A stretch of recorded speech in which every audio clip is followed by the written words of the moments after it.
Hi, I'm Kristina Lee, and I am excited to share my conversation with Fred Karpoff on piano technique. In this first of the 3 video series, Fred talks about the 3 main causes of injury at the piano. If you appreciate this kind of content, please like and subscribe so other people can benefit from it too. I really like to bring awareness to what are the 3 main causes of injury at the piano. And that includes using opposing muscles simultaneously. So you can do this since we're not with a live audience right now. And if you move one finger quickly this way, it's not very easy, right? And if you open from the metacarpal phalangeal joints or your large knuckles and you move this way, it's very easy. You can see both of our hands are moving like sine waves. Now, if we go back to moving with them curled, you can see that it's not very natural. And the reason for that is that we have flexors and extensors. I love to give this question to teachers live. And I would say now it's well over 10,000 people that I've been in audiences where I've given this question. I say, close your eyes. And so anybody listening right now, if they hear this, I would suggest do the same thing. Close your eyes and point to where the muscles are that move your fingers up and down. Okay, so once you do that, and they're there, and some people are doing this, thank goodness people are honest, because hey, just like Veda said, I was the same. It wasn't until I was 25 that I knew I had flexors and extensors. You don't have to know that you have flexors and extensors, but it's helpful that you know you have opposing muscles, so that if you look in your forearm, you actually will see them and feel them if you put your hand right up here. And those are the extensors on this side, and you have the flexors on this side that bring your hand toward a fist. So when we're doing this, we're using our opposing muscles in alternation. When we're doing this, we're flexing and then alternatingly trying to extend them while we're flexing.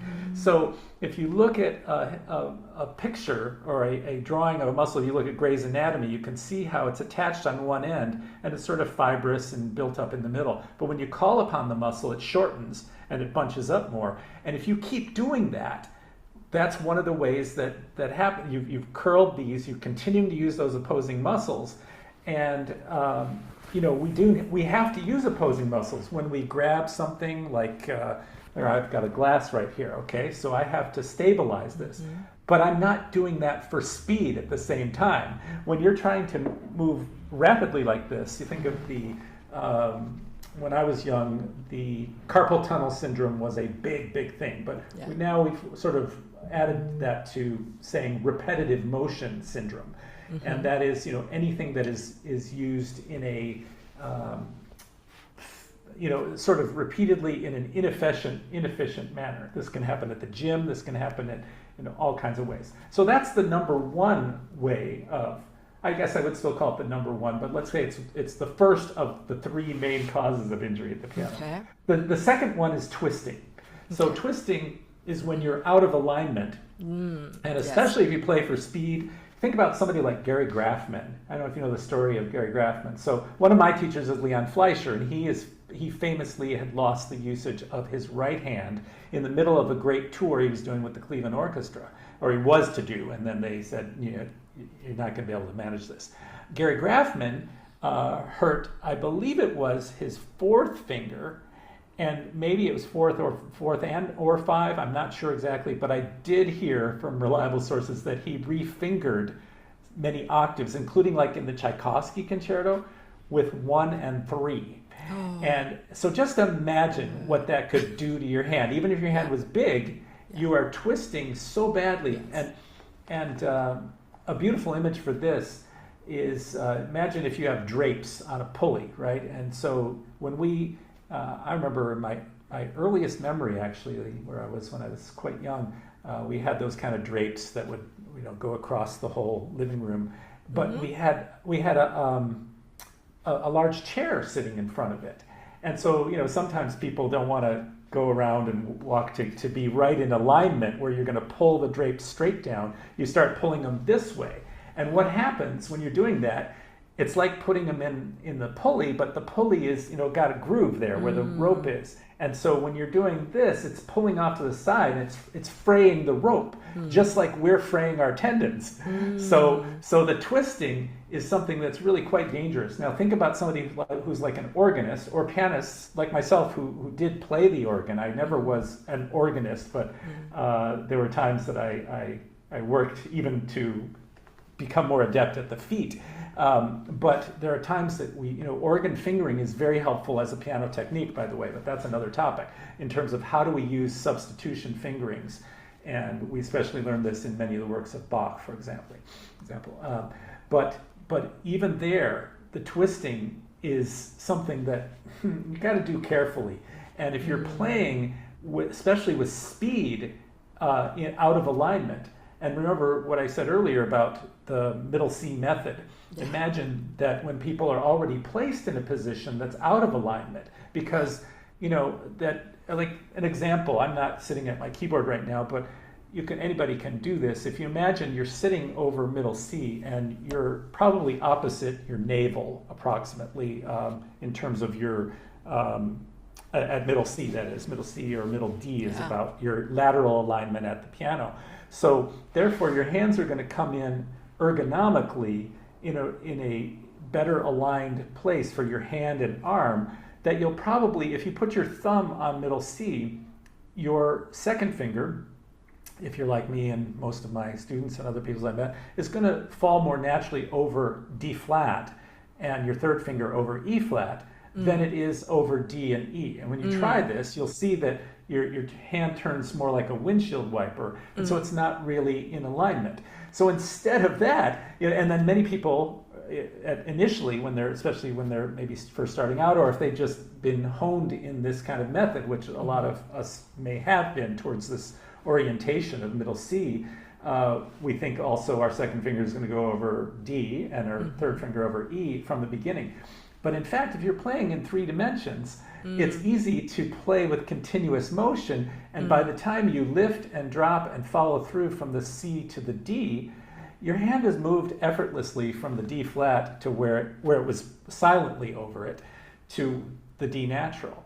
And continuing in 3-dimensional motion to the E, and then the F and the G, and then so you're using what I call an under and out motion in the right hand, and then over and in. Now that doesn't mean it's going to be a huge motion like that, which is what so many people will do. It's much more like an ellipse than it is a circle, right? A circle would be too high, but there is continuous motion, and you can try this by playing portato first, and just aligning yourself in the best alignment behind each of those fingers, I guess you'd say. When you're on the pad of your finger, where are you in the best alignment from your hand through the tendons that support that finger in your forearm? And then, of course, with your shoulder being just allowing your upper arm to hang freely. And then the third cause of injury is grasping. Now, where do we usually experience grasping? We're primates, so we have opposable thumbs and also opposing. So we, just like in using opposing muscles at the same time, we need to stabilize things, and we can do that while grasping. But grasping and holding, which is one of the oldest practices in piano pedagogy, particularly the practice of thumb under. So many of us were taught with thumb under, though increasingly we're finding that there are those who have found alternative methods, or teachers are becoming more creative, but that's still, I would think it's at least a plurality, if not a majority, of approaches still being followed. And so the problem with that is, like if your hand, as we talked about the quiet hand, or it being in alignment, we want no twisting, we want no opposing muscles used simultaneously, but we also don't need grasping. Because once you're doing this and you put yourself in this position, I've known people at the most extreme where they'll play the first finger, the thumb, in C major, for example, which is also the hardest scale. It's B major. Chopin had it right that B major is really the easiest for the right hand and D flat for the left. But your thumb, as soon as you play that, so many people have been taught to just do this. Well, look at it, feel what that feels like. I mean, it's extremely uncomfortable. You're activating the adductor muscles of your thumb.